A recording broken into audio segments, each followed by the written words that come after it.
of y'all for helping and contributing to the making of this house, because without y'all, this wouldn't be possible. So please join me in welcoming one of the main ladies who has done so much for this chapter, Miss Vicki Whitman.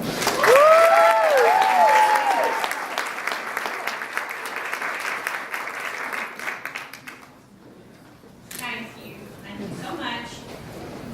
This has been a day that we have dreamed about for a long time. And a lot of hard work of many people have gone into this. We thank our charter members for giving us the opportunity to have this house. And we thank you for your interest and your continued support. And if our charter members that are here today would stand, please.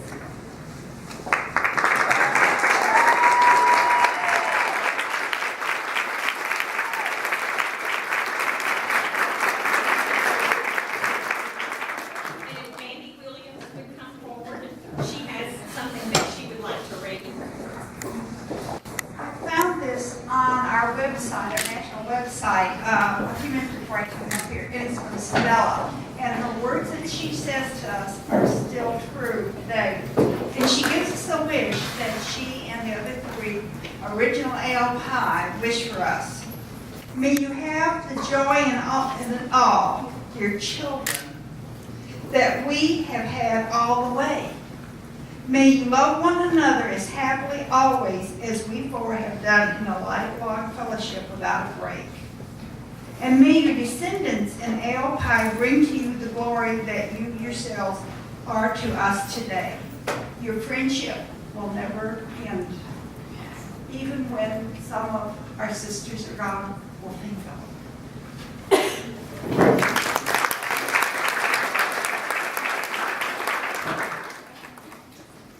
You all have thanked me for this project, and I appreciate that. But I want you to know that there are a lot of other people that have helped equally on this project. Thank you to all the alums that have helped, and thank you to the collegiates, because they have had fundraisers and they have worked so hard for this house, and we appreciate it so much. And also, Phyllis Pritchett has been my right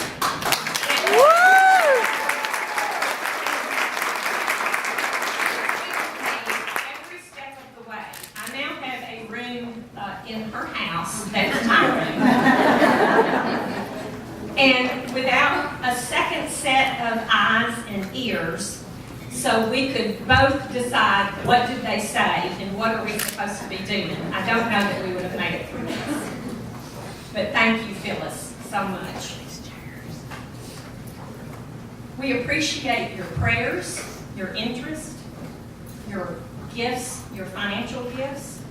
We've come such a long way, and I want to tell you just a little bit about the journey to get here. All the sororities met in Grove Apartments until the fall of 2009. At that time, the fire marshal deemed that they were unsafe because of the growth of sorority memberships, and each one had to move out and put their belongings in climate-controlled storage. We'd always dreamed of having sorority houses, but was told, and you've probably heard this, that some little old lady, sorry, had given a lot of money to keep us from having sorority houses. Now, have you heard that? Yep. Yes. Well, I don't know if it's true or not, but thankfully she ran out of money.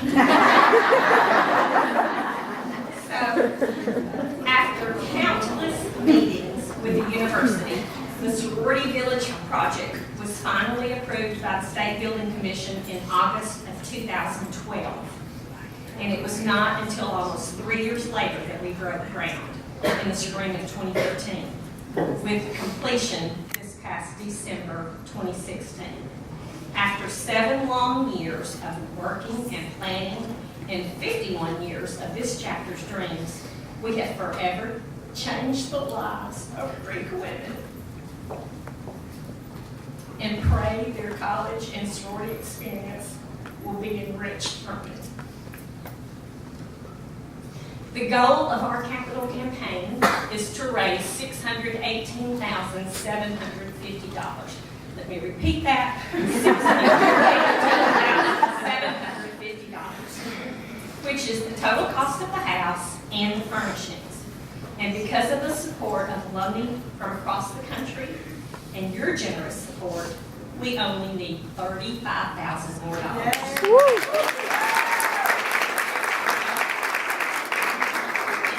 it just so happens we have operators standing by in the back of the room to help you make that gift. There are several things on our wish list, as you can see to my left, that we would like to get in the near future. We have created a registry at Bed Bath & Beyond, and so many of you have responded, and we just have all kinds of neat things that you've given, and thank you for that. We are very appreciative to UTM administration that has worked so hard to help us. And if you are here from UTM, would you please stand?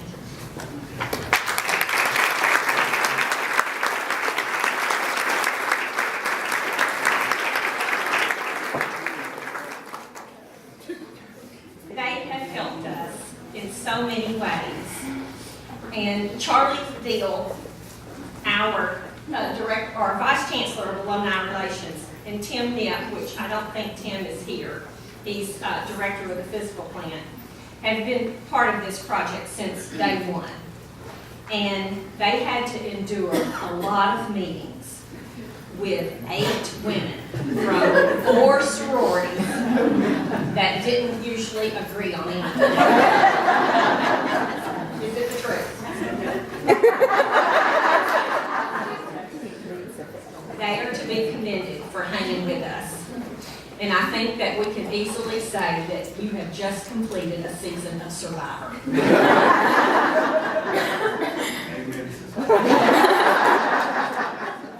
Chris Virgin's crew from the physical plant have been here putting in all of our temporary landscaping just so that our house would be beautiful for you today. And they are going to be here at 5 o'clock to jerk it all back up.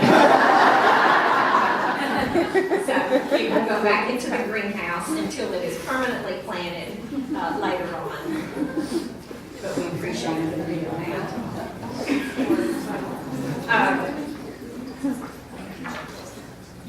At this time, I'm very honored to introduce to you Dr. Keith Carter, UTM's 10th and most recently appointed Chancellor. Keith has served as the Executive Assistant to the University of Tennessee President, Joe DiPietro, from 2011 to 2016, and worked on UT campuses in Knoxville, Martin, and Memphis before joining the UT administration. Keith served as Interim Vice Chancellor for Development and Alumni Affairs at the UT Health Science Center in Memphis from April to December of 2010. He has also served as Assistant Vice Chancellor for Development at UT Martin from 2006 to 2010. He held several positions at UT Knoxville prior to this time, including Director for Development at the UT College of Law and Program Advisor for the Division of Student Life. Keith earned his bachelor's degree from the University of Memphis and both a master's degree and PhD from UT Knoxville. He and his lovely wife, Holly Ann, are the proud parents of 3 children, a daughter, Carson, and 2 sons, Jack Thomas and Britton. Keith and Holly Ann were both born and raised in West Tennessee. And I know for a fact, I follow him on social media. When he came to UTM, he hit the ground running. He has been in every little town and city that between here and the state line, I guess, recruiting students, meeting people. He has just done a wonderful job. And I know that he had family plans this weekend that he rushed back from to be with us. And we appreciate that so very much. We couldn't be happier to have you as Chancellor.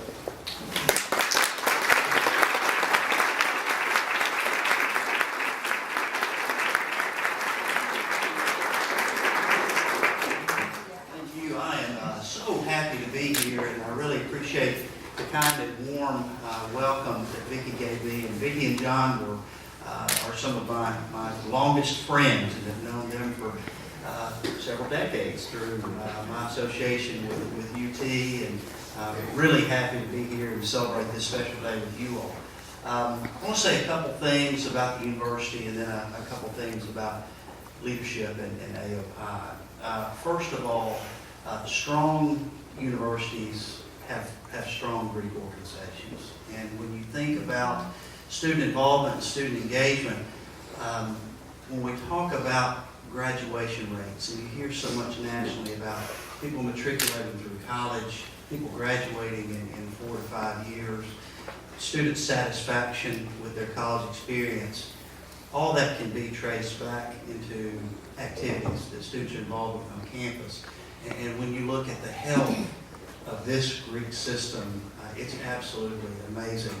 And then I want to take it down to another level. When you look at the tradition, history, and I guess the leadership that this chapter has bestowed on this campus, both current and the past, I think you've taken just about every current or former award, either on the campus or in the region or nationally, and I want to commend you for that. And I want to tell you from the Chancellor's Office that we're here to support and help as we go forward. And I'm so happy to be here to celebrate this milestone because you are leaders, and we appreciate you very much. And when we talk about leadership, I think an important aspect that we often forget to talk about or mention is legacy. You can't have effective leadership without creating and leaving a legacy. And when I think about the 26 original members back in 1966 that formed AOII, and you fast forward 51 years, it certainly stood the test of time. And I think we owe these women another round of applause.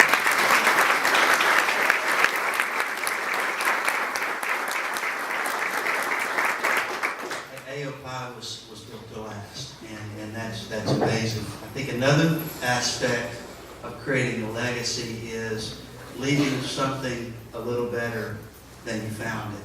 And I think when you look at this house and you look at the number of people that are here, each generation that's come through here has left this place a little better than they found it.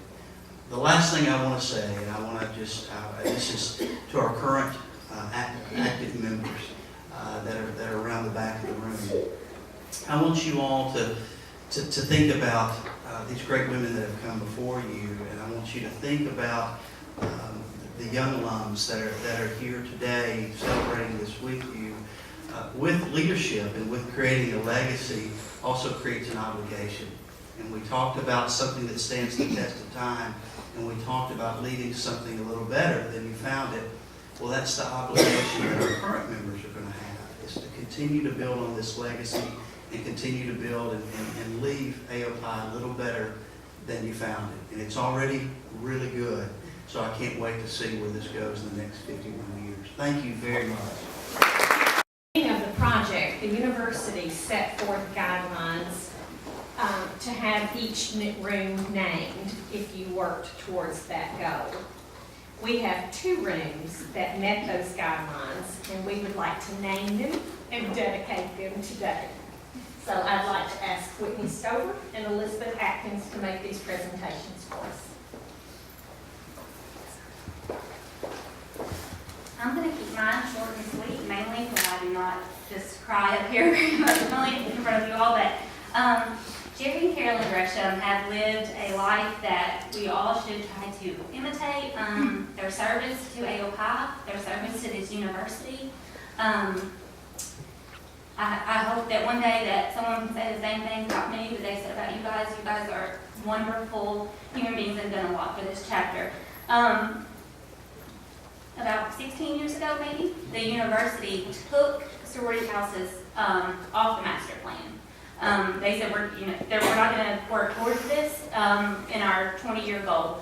And Dr. Gresham used his aggressive and told him, this wasn't going to stand. he loves AOII, he loves Greek life, and he knows what sorority houses would do for this university. And he talked to the right people, and he got in the right rooms, and he got them put back on the master plan. The foundation that he laid, we wouldn't be here without their work. So me and my husband made a pledge for the house, and I went and asked specifically if our pledge would be good enough to name the house or name the office in his honor, and they agreed very happily. So I would like today to dedicate the office to Carolyn and Jerry Gresham for all their loyalty.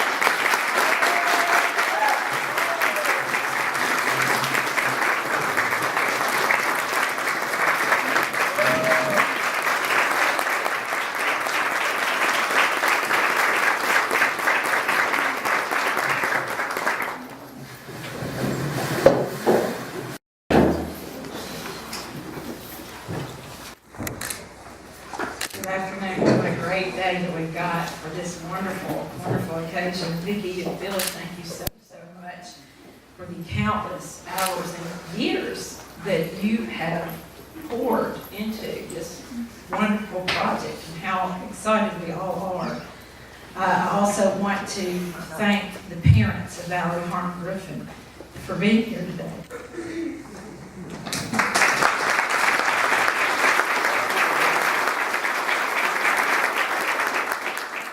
Life is about relationships and how you choose to build them. My relationship with Valerie Harmon Griffin began in 1975. When we met the first day of the second grade. Our relationship continued through elementary school, through middle school, through high school.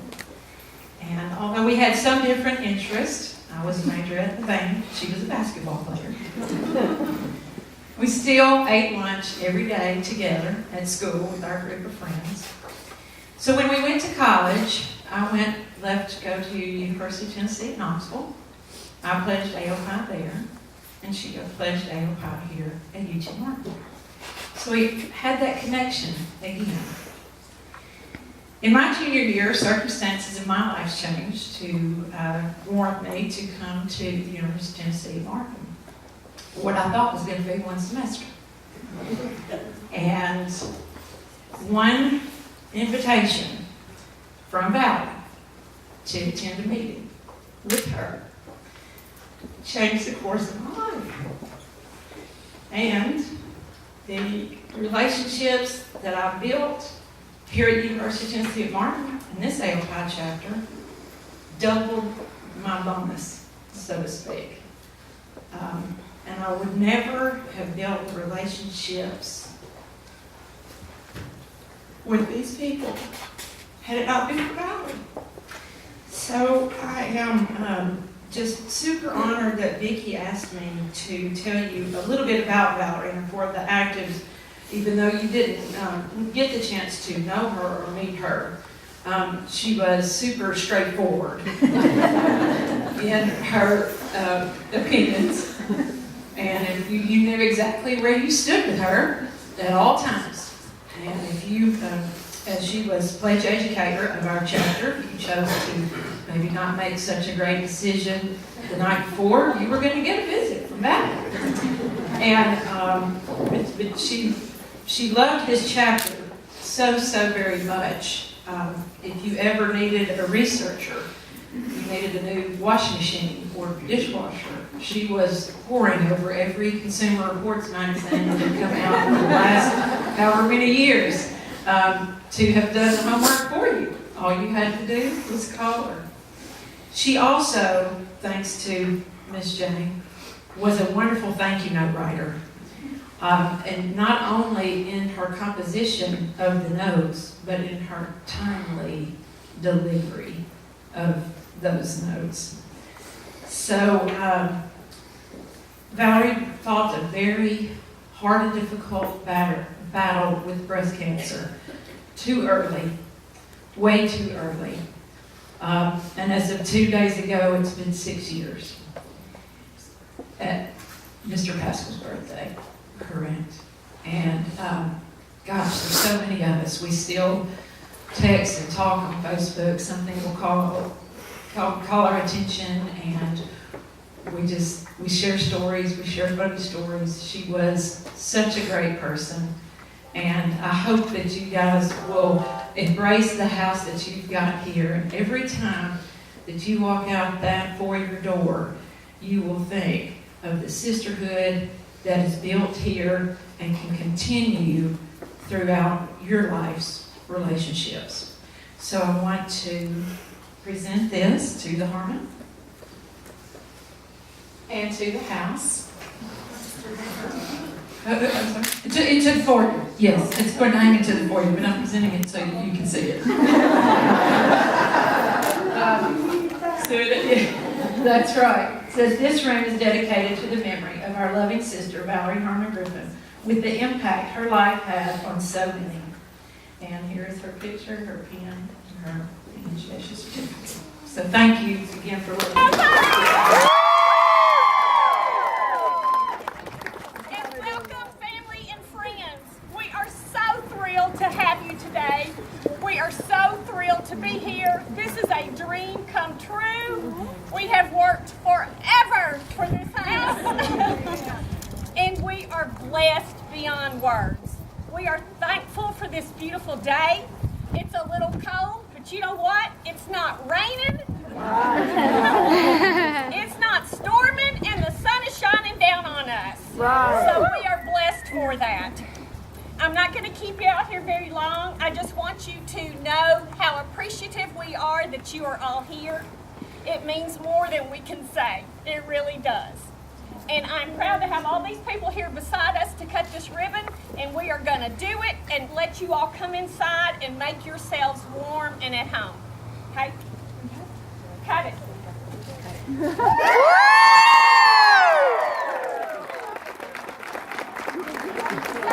come on in. Bring it in. Now we can go in the living room. Yeah, I guess I'll go back in. I've already gone in once, but going back around